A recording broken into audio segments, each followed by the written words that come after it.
తాళ్ళ 40 డిగ్రీలు ఉంటాయి.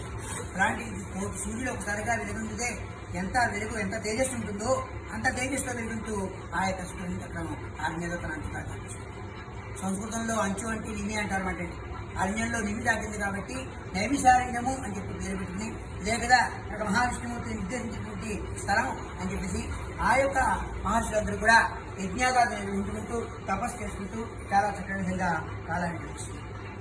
ఈ విధంగా ఉన్న తరుణంలో ఒక రోజు ఈ యొక్క మహర్షులందరూ కూడా ఆ యొక్క సూత మహర్షిని అడుగుతున్నట్టు, మహానుభావ, మన భూలోకంలో ఉండే మానవులందరూ కూడా ఏ విధంగా తెలుస్తారు?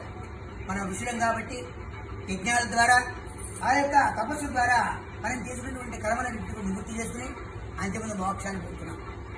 మన కర్మభూమి మనం. ఇక్కడ మనం పాపం చేస్తే పాపకర్మని, పుణ్యం చేస్తే సత్కర్మని మనం అనుభవించాలి. లేదా భగవంతుడే ఉంచుకోవడం, మనకి ఏమైనా పూజ పురస్కారాలని కూడా తిరిగి మళ్ళీ మనకి ఇచ్చేస్తుంటాడు ఏదో రూపంలో. మనకి పుణ్యం చేస్తే పుణ్యాన్ని, పాపం చేస్తే పాపాన్ని. అంతేదో ఏంటంటే మన ప్రతి మానవుడు కూడా ఆయురారోగ్యాలతోటి అష్టైశ్వర్యములతో తొలుతోగాలంటే ధర్మ మార్గంలో నడవాలి. ఆధ్యాత్మిక మార్గమే ప్రతి మనిషికి కూడా శ్రేయస్సుంటుంది మార్గం.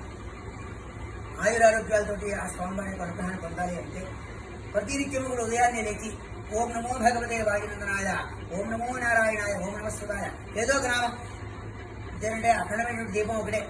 ఆ దీపం నుంచే మనం ఎన్నో దీపాలను మనం వెలిగించుకున్నాం. అలాగే ఈ యొక్క భగవంతుడి యొక్క అనుగ్రహాన్ని పొందడాలని చెప్పేసి ఆ స్వామివారి నామాన్ని కనుక మనం చక్కగా విధంగా జపం చేసుకున్నాం అనుకోండి, ఒక 10 నిమిషాలు జపం చేసినట్టయితే 24 గంటలకు 360 రోజులు కూడా ఆధ్యాత్మిక మార్గంలో నడిచిన వాళ్ళు అవుతాం. ఆ స్వామివారి అనుగ్రహం వల్ల అంత మోక్షం దొరుకుతుంది. బతికున్నంత కాలం కూడా ఆయురారోగ్యాలతోటి అష్టైశ్వర్యాలు పుత్రగోత్రాలతో కూడా చక్కమైన విధంగా జీవించడం. అంతేదా ఈ విధమైనటువంటి జీవనాన్ని మనకు